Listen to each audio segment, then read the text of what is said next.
بسم اللہ الرحمن الرحیم۔ احادیث نبویہ، جنات کہاں رہتے ہیں؟ محترم حضرات، جس زمین پر ہم زندگی گزار رہے ہیں اسی پر جنات بھی رہتے ہیں، مگر وہ مختلف مقامات پر رہتے ہیں۔ چنانچہ اس ضمن میں حدیث پاک سماعت فرمائیے۔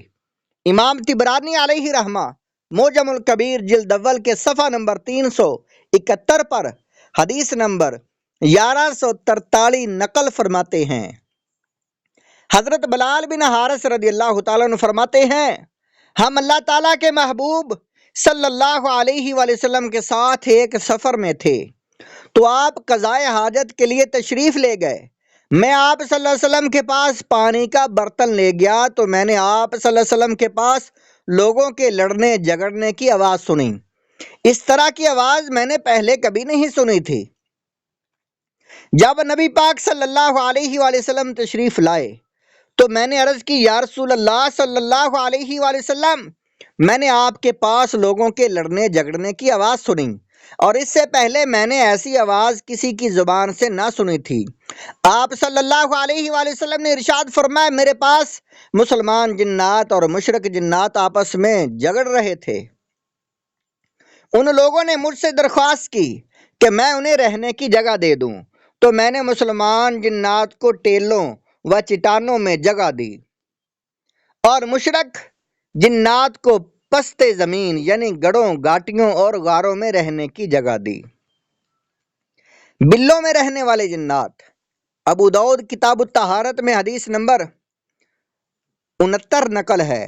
حضرت عبداللہ بن سرجس رضی اللہ تعالی عنہ حضرت قتادہ رضی اللہ تعالیٰ عنہ سے روایت کرتے ہیں کہ نبی پاک صلی اللہ علیہ وآلہ وسلم نے بل یعنی سوراخ میں پیشاب کرنے سے منع فرمایا۔ لوگوں نے حضرت قتادہ رضی اللہ تعالیٰ عنہ سے پوچھا کہ بل میں پیشاب کرنے سے ممانعت کی کیا وجہ ہے؟ حضرت قتادہ رضی اللہ تعالیٰ عنہ نے فرمایا، کہا جاتا ہے کہ بل جنات کے رہنے کی جگہ ہے۔ ویرانوں میں رہنے والے جنات، کتاب احکام المرجان فی احکام الجان کے صفحہ نمبر 26 پر نقل ہے۔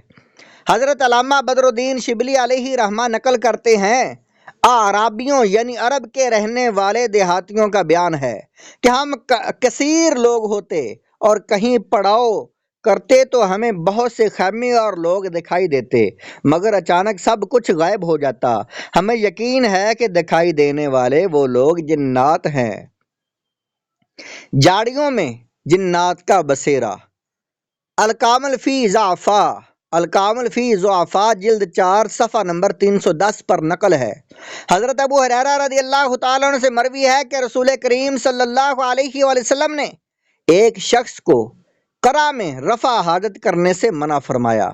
عرض کی گئی، قرا کیا ہے؟ آپ صلی اللہ علیہ وآلہ وسلم نے فرمایا کہ تم میں سے کوئی جھاڑی والی جگہ میں جائے تو گویا اپنے مکان میں ہے، حالانکہ وہ تمہارے بھائی جنات کے رہنے کی جگہ ہے۔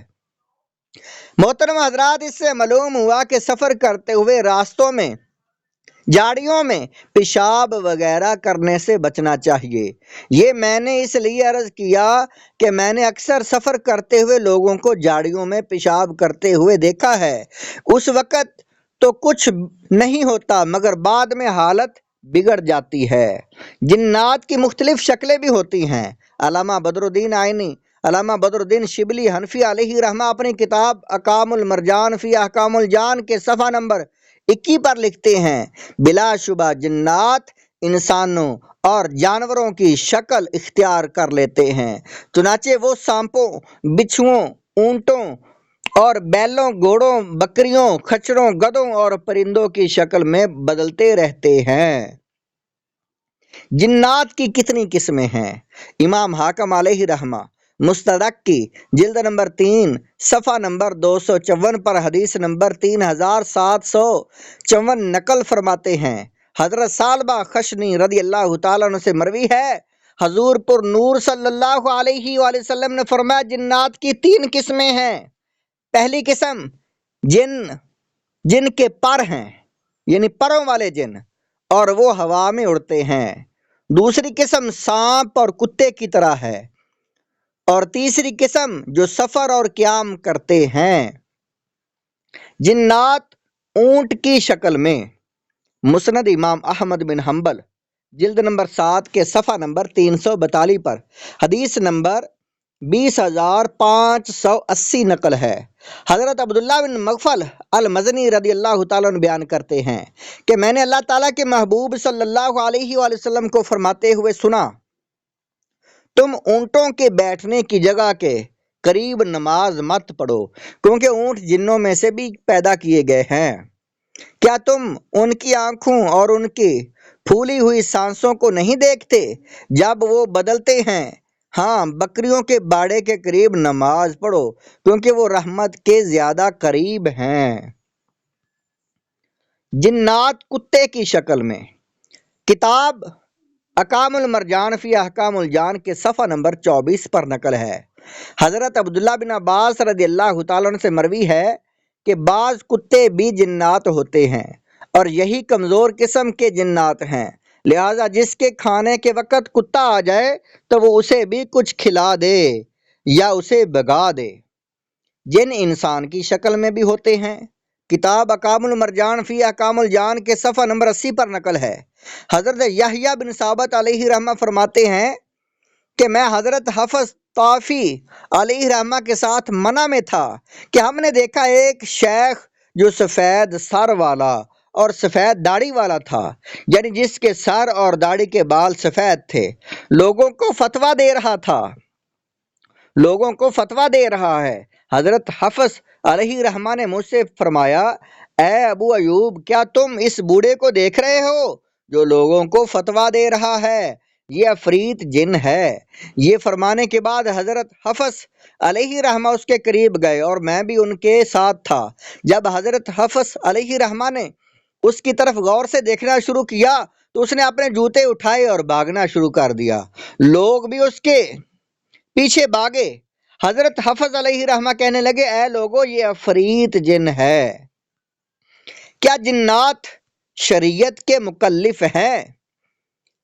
جس طرح انسانوں پر شرعی احکام لاگو ہوتے ہیں، اسی طرح جنات پر شریعت مطہرہ کی پابندی ہے۔ امام فخر الدین رازی علیہ رحمہ تفسیر کبیر جلد نمبر 10 کے صفحہ نمبر 665 پر لکھتے ہیں، بلا شبہ جنات بھی انسانوں کی طرح شریعت کے مکلف ہیں۔ علامہ ابن حجر مکی علیہ رحمہ فتاوی حدیثیہ کے صفحہ نمبر 99 پر لکھتے ہیں کہ علامہ تاج الدین سبکی علیہ رحمہ اپنے فتاوی میں تحریر فرماتے ہیں، جنات ہر چیز میں نبی صلی اللہ علیہ وسلم کی شریعت کے مکلف ہیں۔ اخبار و آثار میں وارد ہے کہ مومنین جنات نماز پڑھتے ہیں، روزہ رکھتے ہیں، حج کرتے ہیں، تلاوت قرآن کرتے ہیں، علوم دینیہ اور روایت حدیث انسانوں سے حاصل کرتے ہیں، اگرچہ انسانوں کو اس کا پتہ نہ چلے۔